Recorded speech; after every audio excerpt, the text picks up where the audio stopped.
Saudara mahasiswa, selamat sore. Kita jumpa kembali pada mata kuliah dasar-dasar ilmu pemerintahan atau pengantar ilmu pemerintahan ya.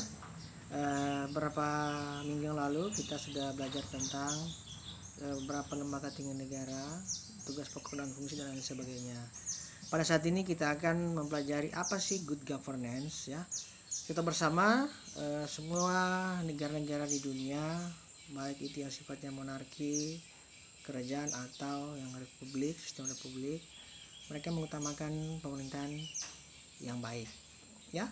Nah, good governance ini kalau kita tahu bersama bahwa adalah pemerintahan yang baik dalam standar proses-proses dan hasil-hasilnya berjalan secara sinergis, tidak saling berbenturan dan memperoleh dukungan dari rakyat. Nah, kita lihat bersama, kita mempunyai 3 lembaga tinggi negara, kekuasaan eksekutif, legislatif, dan yudikatif. Di sini masuk dari good governance sehingga semua proses penyelenggaraan pemerintahan berjalan dengan baik, ya, bersama-sama, bergandengan tangan, tidak berbenturan, ya, adanya kesepakatan, ya, konsensus antara lembaga-lembaga itu sendiri, ya. Nah, sehingga semua proses-proses dan bentuk-bentuk penyelenggaraan pemerintahan dari semua lini atau sektor bisa berjalan dengan baik ya. Oke, dan juga memperoleh dukungan dari rakyat. Nah, lanjut ya.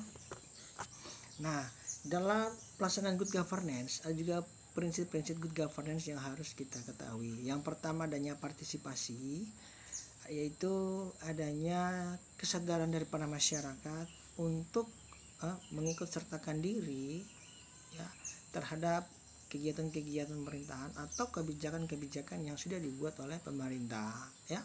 Juga ada penegakan hukum ya. Penegakan hukum juga pasti sangat penting ya untuk keamanan, ketertiban ya, terhindar dari segala bentuk penyalahgunaan ya, tindak kriminal, pidana dan sebagainya, sehingga pemerintahan itu bahkan sistemnya dapat berjalan dengan baik ya.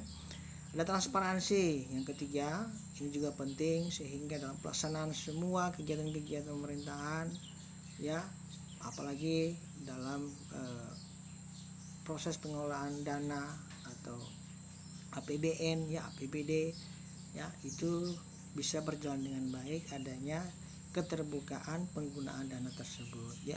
Ini ada responsif, ini juga penting ya, responsif baik secara internal ya dalam masyarakat berbangsa dan bernegara ya, dan sebaliknya juga terhadap pemerintah ketika masyarakat memberikan masukan saran atau dalam bentuk aspirasi yang disampaikan melalui anggota DPR. Itu contoh ya. Nah, yang kelima ada orientasi kesepakatan ya.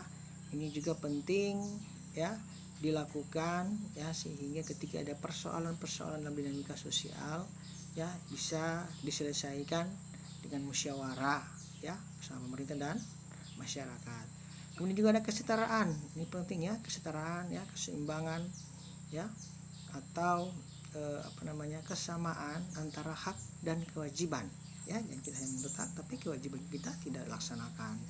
Seperti kemudian ada efektivitas ya, efektivitas juga ya sangat penting ya. Semua kebijakan-kebijakan yang dibentuk oleh pemerintah ya mempunyai implikasi ya terhadap semua aspek kehidupan atau dinamika sosial atau bermasyarakat, sehingga berdampak positif dalam berbagai hal-hal, kegiatan-kegiatan kemasyarakatan maupun kepemerintahan. Ada efek, kemudian ada akuntabilitas. Nah, akuntabilitas ya, sekiranya ada tanggung jawab yang besar yang diamanatkan secara kepada leader, pemimpin sebagai pemegang kekuasaan dan secara hierarki tingkat paling bawah ya. Kemudian ada visi strategis ya. Setiap pemerintah, setiap organisasi besar harus mempunyai visi strategis yang punya skala prioritas dan punya untuk kemaksejahteraan, kemakmuran dan kemaslahatan rakyatnya sendiri ya. Itu yang penting. Nah, oke. Nah, kita lanjut. Kemudian good governance harus mempunyai kepastian hukum ya, di mana yang pertama supremasi hukum, kedua kepastian hukum, ketiga hukum yang responsif ya, keempat penegakan hukum, dan kelima independensi peradilan. Nah, supremasi hukum yakni setiap tindakan atau unsur-unsur kekuasaan negara dan peluang partisipasi masyarakat dalam kehidupan berbangsa dan negara didasarkan atas hukum dan peraturan yang jelas, yang tegas, dan dijamin pelaksanaan secara benar dan independen. Artinya supremasi hukum, tindakan-tindakan kekuasaan itu diikat oleh aturan-aturan yang berlaku, baik secara internal dalam pemerintahan maupun terhadap masyarakat, ya.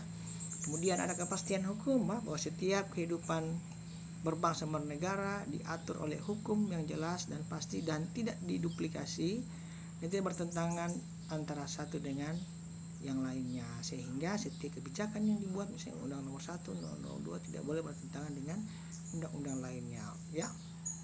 Ada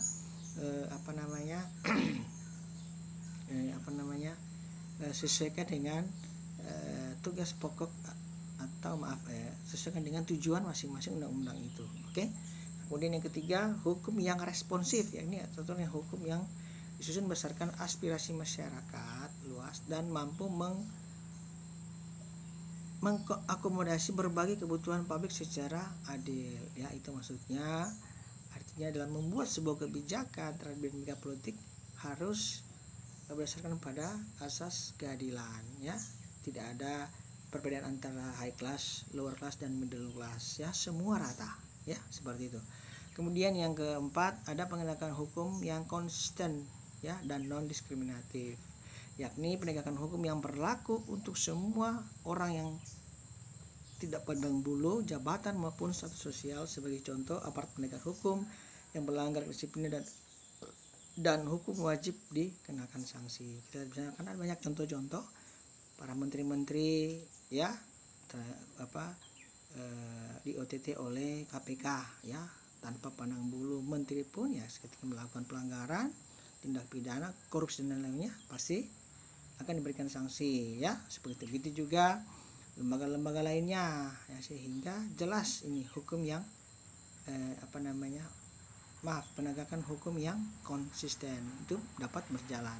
Ini independensi peradilan, yakni peradilan yang independen, bebas dari pengaruh penguasa atau pengaruh lainnya. Ini penting independensi, ya, independensi, ya. Kalau kita tahu bersama, tidak ada intervensi, ya, dari pemerintah, ya, dari organisasi atau lembaga lainnya. Misalnya contoh penyelenggara pemilu, ya, misalnya Bawaslu harus berpatokan pada peraturan perundang-undangan yang berlaku tanpa intervensi dari lembaga-lembaga eksekutif dan lain sebagainya, ya, seperti itu. Itu contoh saja.